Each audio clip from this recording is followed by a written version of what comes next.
दोस्तों 2026 का पहला बड़ा आईपीओ मार्केट में आ चुका है और इसका नाम है भारत कोकिंग कोल आईपीओ। इस आईपीओ को लेकर इन्वेस्टर के बीच काफ़ी एक्साइटमेंट देखने को मिली जा रही है, क्योंकि ग्रे मार्केट में इसका प्रीमियम लगभग 50 से 70% तक बताया जा रहा है। लेकिन सबसे बड़ा सवाल ये है कि क्या हमें इस आईपीओ में अप्लाई करना चाहिए या फिर सिर्फ लिस्टिंग गेन के लिए ही इस पर नज़र रखनी चाहिए।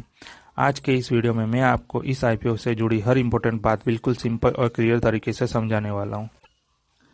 भारत कोकिंग कोल लिमिटेड एक गवर्नमेंट पीएसयू कंपनी है और ये कोल इंडिया लिमिटेड की सब्सिडरी। कंपनी का काम मेनली कोकिंग कोल का प्रोडक्शन करना है, जो स्टील इंडस्ट्रीज के लिए रॉ मटेरियल के रूप में यूज होता है।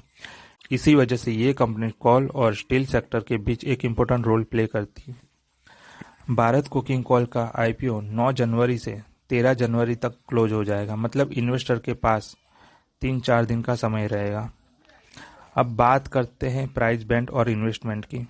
इस आईपीओ का प्राइस बैंड 21 रुपये से 23 रुपये पर शेयर रखा गया है। एक लॉट में 600 शेयर्स होंगे। इस हिसाब से अगर कोई रिटेल इन्वेस्टर मिनिमम एक लॉट अप्लाई करता है तो उसे लगभग 13 से 14 हज़ार रुपये के बीच इन्वेस्ट करना पड़ेगा। अब आते हैं इस आईपीओ के सबसे इम्पोर्टेंट पॉइंट पर, और वो है ग्रे मार्केट प्रीमियम यानी जीएमपी।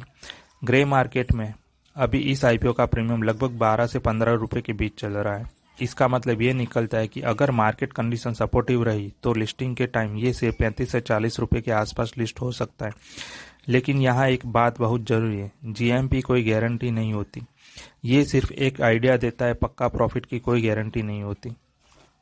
एक और इम्पोर्टेंट पॉइंट जो आपको ज़रूर समझना चाहिए वो ये है कि आईपीओ एक ऑफर फॉर सेल है, यानी ओएफएस इश्यू है। इसका मतलब ये है कि इस आईपीओ से कंपनी को कोई नया पैसा नहीं मिलेगा, यानी कोल इंडिया अपनी एग्जिटिंग शेयर्स पब्लिक को बेच रही है। ये बात लॉन्ग टर्म इन्वेस्टर के लिए काफ़ी इंपॉर्टेंट हो जाती है। अगर हम इस आईपीओ के पॉजिटिव की बात करें तो सबसे पहले ये एक गवर्नमेंट पीएसयू कंपनी है जहां ट्रस्ट फैक्टर होता है। दूसरा, ये कंपनी स्टील इंडस्ट्री के लिए इंपॉर्टेंट कॉल सप्लाई करती है। तीसरा, करंट जीएमपी को देखते हुए शॉर्ट टर्म लिस्टिंग गेन के चांसेस बहुत ज़्यादा दिख रहे हैं। लेकिन नेगेटिव्स पर भी नज़र डालना जरूरी है। ये एक ओएफएस इश्यू है। कोल सेक्टर फ्यूचर में प्रेशर में आ सकता है और लॉन्ग टर्म ग्रोथ लिमिटेड रहने का रिस्क भी हो सकता है। अब फाइनल वर्डिक्ट की बात करते हैं। अगर आप सिर्फ लिस्टिंग गेन के पर्पज से आईपीओ में अप्लाई करना चाहते हैं तो भारत कोकिंग कोल आईपीओ एक अच्छा ऑप्शन हो सकता है। लेकिन अगर आप लॉन्ग टर्म इन्वेस्टमेंट के लिए सोच रहे हो तो बेहतर रहेगा कि पहले लिस्टिंग के बाद कंपनी का रिजल्ट और शेयर्स का प्राइस बिहेवियर देख लिया जाए और उसके बाद ही कोई फाइनल डिसीजन लिया जाए। उम्मीद करता हूँ कि इस वीडियो के बाद आपको भारत कोकिंग कोल आईपीओ को लेकर काफ़ी क्लियरिटी मिल गई होगी। अगर आपको ये इन्फॉर्मेशन यूजफुल लगी हो तो चैनल को सब्सक्राइब जरूर करें।